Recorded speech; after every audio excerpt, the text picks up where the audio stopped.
हाँ, कुछ लोग ऐसे भी होते हैं, खुद की लाइट बंद है, पड़ोसी का हम ठीक करेंगे, अरे अपनी कर लो ना, कटा ठटरी के बारे। अब बुरा ना मानना, चाहे तुम जितनी भी अंग्रेजी सीख लो, जब भी कुत्ता पीछे लगेगा तुम्हें हट्ट ही हट्ट करना पड़ेगा। आओ, आओ, आओ। कितने भी तुम अंग्रेजी सीख लो, जब भी तुम्हारे पीछे कुत्ता लगेगा तो वो कभी no no no no no, इसमें काम नहीं, हट हट। हाँ, ये बोलो कान की बात है, बहुत मजे की बात। इसलिए आप विचार अगर ठीक नहीं है, अच्छा जैसे ऐसे समझो, हम बहुत बार ये उदाहरण देते हैं, आज फिर देते हैं। बढ़िया हमारी कथा चल रही हो ऑडिटोरियम में, क्या बोलते हैं इसको? ऑडिटोरियम। यही बोलते? सही बोल गए? अच्छा। ऑडिटोरियम में बढ़िया कथा चल रही हो, गजब की, लाइट हो, साउंड हो, टीवी हो, तुम्हारे साथ तुम्हारी बीवी हो, पड़ोसी हो, सब बैठे हो, हम बढ़िया कथा सुना रहे हो भक्ति की, आहा, उसी बीच में तुम्हारा पेट खराब हो जाए,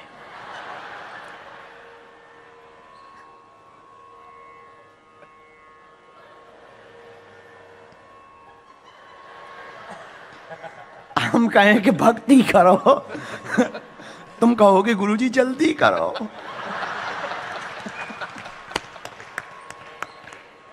हम कहेंगे भक्ति करो, तुम कहोगे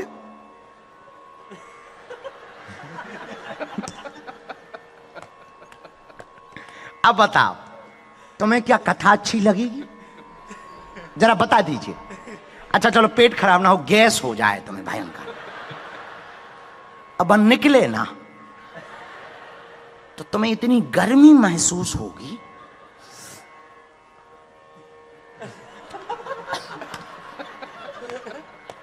और हम कहें हनुमान जी जैसा कौन देवता, तो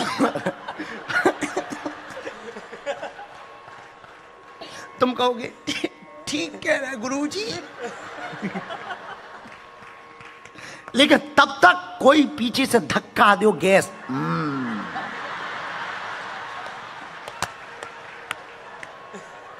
फिर तुम कहा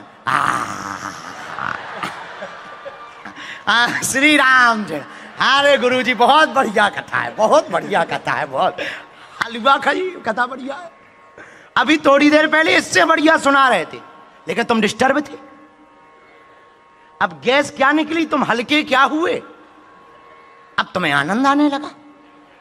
उसी प्रकार जब तक मन में बुरे विकार भरे रहेंगे, भगवान की भक्ति और कथा तुमको ठीक नहीं लगेगी, और मन के विकार निकलते ही तुम्हें भगवान की कथा, अध्यात्म और हनुमान जी की भक्ति अच्छी लगने लगेगी। और हनुमान जी का काम ही क्या है?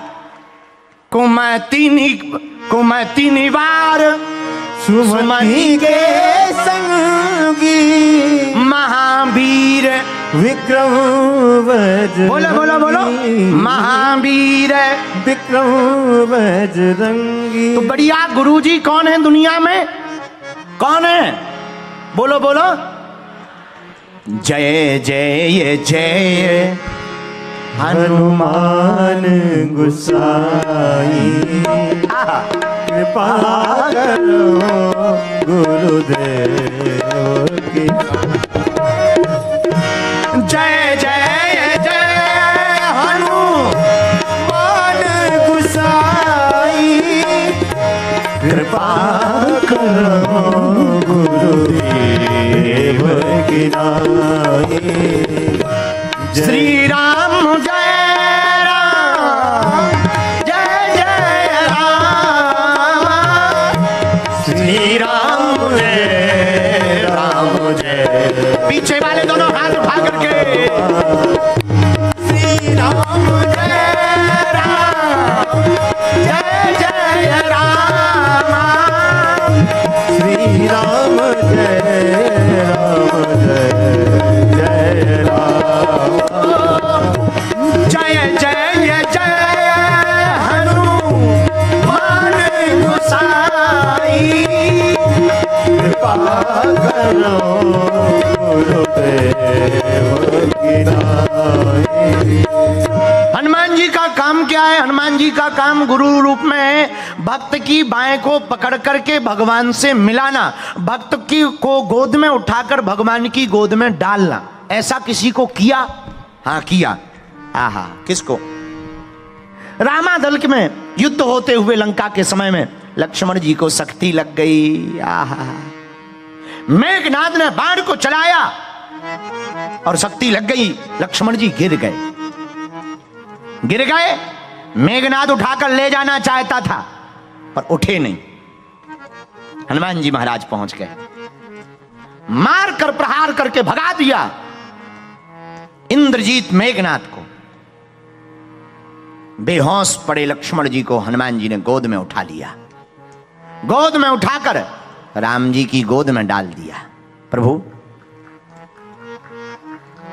इनको शक्ति लग गई है। राम जी देख करके रोने लगे। क्या गजब की बात है, कितना गजब का प्रसंग है। गोद में उठा करके राम जी की गोद में डाला। यही सदगुरु का काम है, भक्त को गोद में उठा करके भगवान की गोद में डाल देना। यह गुरु का काम है। इसीलिए हनुमान जी की भक्ति जीवन में बहुत आवश्यक। और गुरु हो जाएं, जिन्हें भी गुरु मिल जाएं। आपने कहा कि गुरु दीक्षा लेना है, नियम क्या? पहला नियम तो है शरणागति, सरेंडर हो जाओ गुरु के सामने। मतलब दीक्षा मत लो, या तो लो तो सरेंडर हो जाओ। दूसरा नियम, गुरु के वचन ही मंत्र है। और जरूरी नहीं कि तुम किसी गुरु से मंत्र कान में लो, किसी गुरु की वाणी से तुम्हारे अंदर के अज्ञान का अंधकार मिट जाए और अंदर में भीतर में तेज का पुंज का ज्ञान का प्रकाश जल जाए, वो भी सच्चा सदगुरु है तुम्हारे लिए, जिससे जीने की कला सीखने को मिले, वो भी सदगुरु है। बोलो सीताराम, जोर से बोलो और जोर से बोलो। हनुमान जी महाराज की भक्ति से तुम्हें यह प्राप्त होगा। दूसरी बात, दूसरा नियम, गुरु से और क्या मिलता? गुरु हमेशा सतमार्ग पर चलाना सिखाता है। गुरु की भक्ति का, गुरु को पाने का चौथा नियम, जो गुरु ने बताया उसे भगवान की वाणी को मानना चाहिए। और पांचवी बात, हरि रूठे तो ठौर है, गुरु रूठे नहीं ठौर। भगवान रूठे तो गुरु मना सकते हैं, पर गुरु जी रूठे तो कौन मनाएगा? इसलिए हनुमान जी के चरणों को गुरु रूप में मानो। हमको एक कथा याद आती है गुरु और शिष्य पर। आपको जल्दी तो नहीं है, हमें भी नहीं है, और दरबार भी लगाया जाएगा। कुछ देर और चर्चा करेंगे, इसके बाद आज हमारा वैसे ही मन कथा का नहीं था, पर वो तो कुछ आप लोगों को देखकर कुछ याद आ गया तो ऐसे ही सुना रहे हैं। जो काम की बातें आपकी हों तो वो टाल लेना। जैसे आज एक बहुत अच्छी बात कि व्यर्थ की चीजों को निकाल देना चाहिए। बैग में वजन ज्यादा हो तो हम लोग क्या करते हैं, जो कम काम की होती है वो निकाल देते हैं ताकि हवाई जहाज में उड़ सके। तो जैसे उड़ने के लिए सामान कम चाहिए, वैसे ही जिंदगी में मुस्कुराने के लिए अरमान कम चाहिए। ज्यादा सामान होने पर वो फाइन लग जाता है और किलो के हिसाब से लगता है। ऐसे ही ज्यादा बोझ लेके चलो तो आफत होती है। दो प्रकार के लोग यात्रा करते हैं, कभी विचार करना। ट्रेन में दो प्रकार के लोग जाते हैं। एक, जेब में टिकट है, सामान कुछ नहीं, फटा कपड़ा है, टिकट है, बैठा है किनारे पे, टीटी आएगा, टिकट, बीड़ी पी रहा, निकाल रहे, ये ले, दे रहा है। एक दूसरे रहते हैं, सामान बहुत, वीआईपी कपड़ा, पर टिकट नहीं। टीटी बोलता, कहाँ? साहब जल्दी थी, जल्दी आ गए। एक किनारे हो जा, रुक जा, अभी रुको, एक किनारे चलो, हम अभी टिकट चेक कर लें, बाद में आती। बताइए, पैसा बहुत है, सामान बहुत है, पर टिकट नहीं है तो आराम से नहीं बैठ पा रहे। और एक फटीचर है, सामान कुछ भी नहीं है, कपड़े फटे हैं, पर टिकट है तो आराम से बैठा, बीड़ी ऊपर से पी रहा है। कितनी गजब की बात है कि टिकट है तो आराम से बैठा, टिकट नहीं है तो कितने भी तुम बड़े बने रहो, कोने पर बाथरूम के पास खड़े हुए। ऐसे ही जिंदगी में मुस्कुराना है तो भक्ति की टिकट जरूरी है, और भक्ति की टिकट होगी तो कुछ भी ना हो तब भी मुस्कुराते रहोगे। और अगर तुम्हारी जिंदगी में सामान और साधन बहुत हैं पर भक्ति नहीं है तो तुम उसी व्यक्ति की तरह एक तरफ कोने में पड़े पड़े चिल्लाते रहोगे। बोलो सीताराम। सीताराम जोर से बोलो सीताराम और जोर से बोलो।